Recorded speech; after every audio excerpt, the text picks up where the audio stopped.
Selamat pagi semuanya ya. Ini hari Minggu. Selamat siang ya. Ini hari Minggu jam ya 1.24 ya. Kita masih di Jalan Pamulang sama mereka. Kelihatan ya. Yang di belakang ada biangnya. Ini jadi karena ini kita hari libur ya, hari Minggu, dan kita masih ada hubungan dengan video-video kemarin sebelumnya. Jadi video hari Minggu ini kita akan bahas apa sih kelemahan Peugeot 207 ini ya, yang hatchback ya, karena ada dua macam, tapi kita khususkan ke 207. Oke. Jadi kita mulai ya videonya. Jadi kita nggak nyari kelebihannya tapi kekurangannya ya, biar nanti kalau memang kan banyak pertanyaan. Barusan aja saya dapat WA, dia mau ngambil 207 katanya, spare partnya gimana gitu ya, kayak gitu terus pertanyaannya. Jadi oke, kita mulai. Kita masih di Pamulang. Jadi yang pertama itu kelemahannya yang pernah kita alami, misalkan kita di mesin dulu ya, kita cek mesin. Kalau mesin ini tuh ada dua macam ya, dua tipe. Cuma kalau yang tipe yang lain saya kurang paham. Yang ini tipe berapa? Yang ET3, ada lagi EP4 ya. Jadi waktu itu kan pernah ada saya review mobil yang 207 tapi mesinnya yang EP4, kalau yang ET3. Jadi kita khususkan ke yang mesin ini dulu ya, karena yang mesin sana saya kurang begitu paham. Yang pertama itu di mesin, kalau yang tipe ini cukup kuat bandel, yang saya pernah pakai hampir 2 tahun ya. Yang pertama masalah itu di termostat ya, housing termostat itu kan plastik. Nah sama di 207 sedan juga sama plastik. Itu pernah ngalamin yang namanya pecah ya si itunya. Termasuk yang ini juga pecah, cuma kita lem. Cuma ada 207 yang lain pecah tapi diganti gitu kan, ada jualannya ya. Jadi bisa di online ada.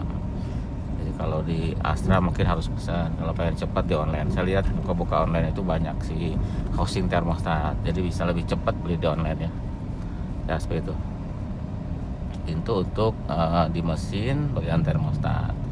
Mesin apalagi ya, mungkin kalau seperti alternator kan umur ya, alternator, starter kita nggak usah bahas, karena semua mobil juga itu akan mengalami rusak kalau sudah waktunya ya. Seperti mungkin kilometer 160.000 dia udah mulai ya, karena dia kan mekanis, dia akan rusak, entah itu arangnya, entah itu apanya ya.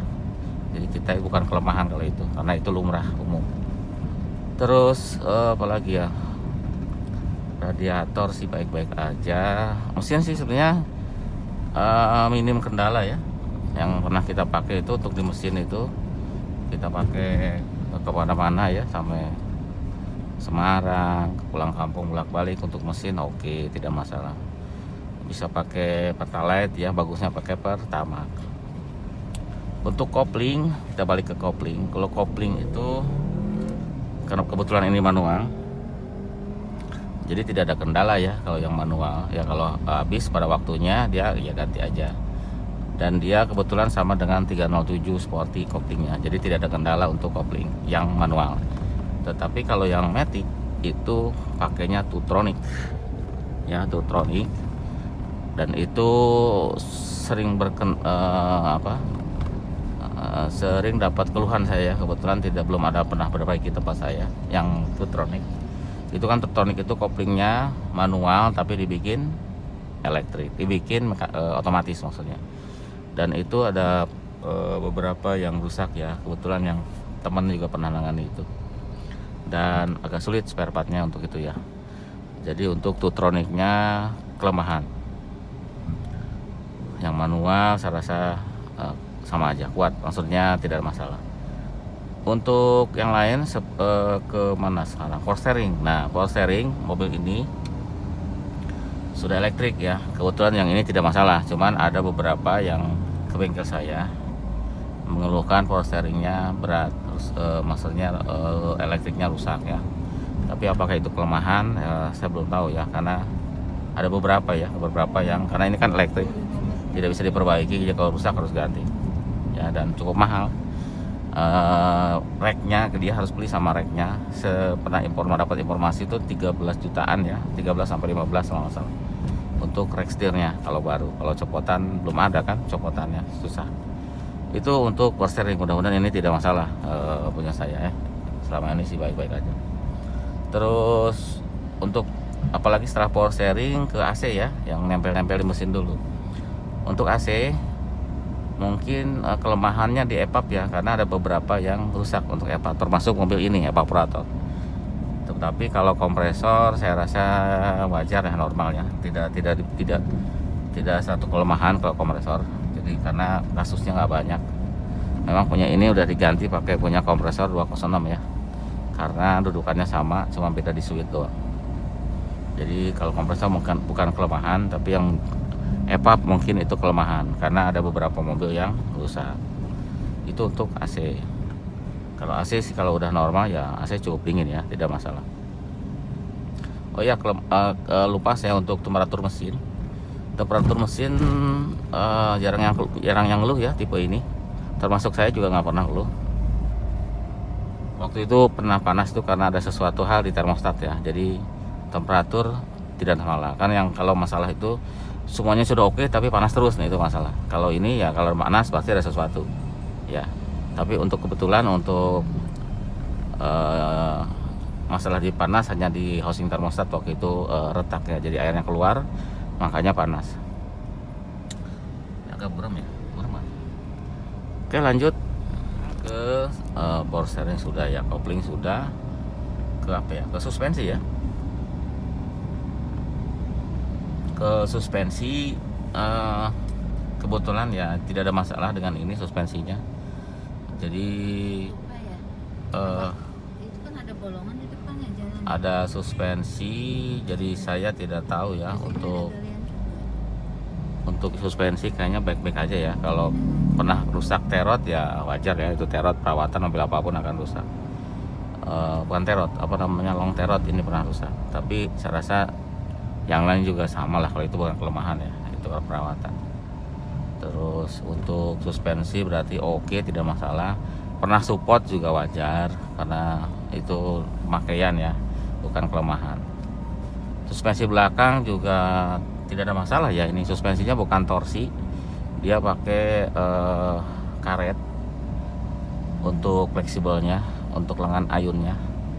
Jadi tidak ada masalah, tidak pernah rusak ya. Selama ini yang 307 pun sama konstruksinya seperti ini, hampir tidak pernah rusak. Jadi suspensi belakang tidak ada masalah. Ya untuk bodi mah tidak ada masalah ya, seperti itu. Apalagi ya kita cerita. Oke, mungkin kalau itu udah, si suspensi sudah, rem juga oke ya, ABS baik-baik aja, tidak ada indikator nyala, dan yang lain juga ABS-nya oke. Jadi bukan satu kelemahan ya. Kalau kampas rem habis, dia ya wajar karena dipakai ya, karena ini kampasnya pernah ganti karena habis. Rem belakang juga pakai drum brake, cuman dia bahan itunya aluminium ya, bahan wheel cylindernya, jadi sangat kuat ya, sama seperti 206 yang bahannya 206 tipe yang terakhir 25 itu kuat karena dia aluminium, bukan dari besi cor, jadi dia tahan sekali sama karat ya, aluminium. Jadi bukan satu kelemahan. Dan kampasnya juga ini tebal sekali, kampasnya maksudnya lebar, jadi nggak seperti 206 yang tipis. Mungkin karena ini ABS ya, jadi dia lebih lebar. Jadi untuk rem tidak ada masalah. Terus masuk ke